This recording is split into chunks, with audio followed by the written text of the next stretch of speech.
गणेश जी का नाम लेकर हम शिव पुराण प्रारंभ करते हैं। हे शंकर भगवान, हे माता पार्वती, हम जो भी शिव पुराण सुन रहे हैं, हमारी सब मनोकामना पूरी करना, हमारी रक्षा करना, हम सब आपकी शरण में हैं। शिव पुराण में श्री रुद्र संहिता के पंचम खंड में 36वां अध्याय प्रारंभ करते हैं। देव दानव युद्ध।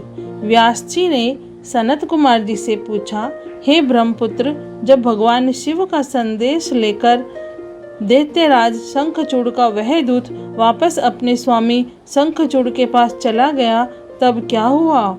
उस दूत ने शंखचूड़ से क्या कहा और उस दूत से सारी बातें जानने के पश्चात दैत्यराज शंखचूड़ ने क्या कहा? हे महर्षि, कृपा करके इस संबंध में मुझे सविस्तार बताइए। व्यास जी के प्रश्न सुनकर सनत कुमार जी बोले, हे महामुने, उस दूत ने अपने स्वामी शंखचूड़ के पास जाकर उसे भगवान शिव से हुई सारी बातें बता दी। शिव जी की कही बातें सुनकर शंखचूड़ और अधिक क्रोधित हो उठा और उसने अपनी विशाल दैत्य सेना को तुरंत युद्ध के लिए चलने की आज्ञा प्रदान की। दूसरी ओर भगवान शिव ने भी अपने गणों और देवताओं को युद्ध भूमि की ओर प्रस्थान करने के लिए कहा। देवताओं और दानवों दोनों की सेनाएं पूरे जोश और साहस के साथ लड़ने हेतु तत्पर होकर आगे बढ़ने लगी। दानवों की सेना में सबसे आगे शंखचूड़ था और दूसरी ओर देव सेना में त्रिलोकीनाथ भगवान शिव सबसे आगे चल रहे थे। दोनों सेनाएं अपने स्वामियों के जय घोष के साथ आगे बढ़ रही थी। उस समय चारों ओर रणभेरियां बजने लगी। कुछ ही समय पश्चात देवता और दैत्य आमने सामने थे। एक दूसरे को अपना घोर शत्रु समझकर दोनों एक दूसरे पर टूट पड़े। भयानक युद्ध होने लगा। हर ओर मार काट चीख पुकार मची हुई थी। युद्ध का दृश्य अत्यंत हृदय विदारक था।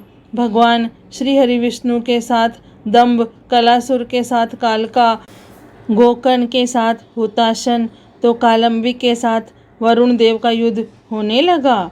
सब युद्ध करने में मग्न थे, परंतु भगवान शिव तथा देवी भद्रकाली अभी तक ऐसे ही बैठे थे। उन्होंने युद्ध करना शुरू नहीं किया था। उधर दैत्यराज शंखचूड़ भी युद्ध का दृश्य देख रहा था। उस समय युद्ध अपने चरम पर था। दोनों सेनाएं घमासान युद्ध कर रही थी। सभी बड़ी वीरता से लड़ रहे थे और युद्ध में अनेक प्रकार के आयुधों का प्रयोग कर रहे थे। कुछ ही देर में पृथ्वी कटे मरे और घायल योद्धाओं से पट गई। शिव पुराण में श्री रुद्र संहिता के पंचम खंड में 36वां अध्याय पूर्ण हुआ। हे भोलेनाथ, हे शिव शंभु, हे माता पार्वती, आपको कोटि कोटि प्रणाम और कोटि कोटि धन्यवाद। जय भोलेनाथ।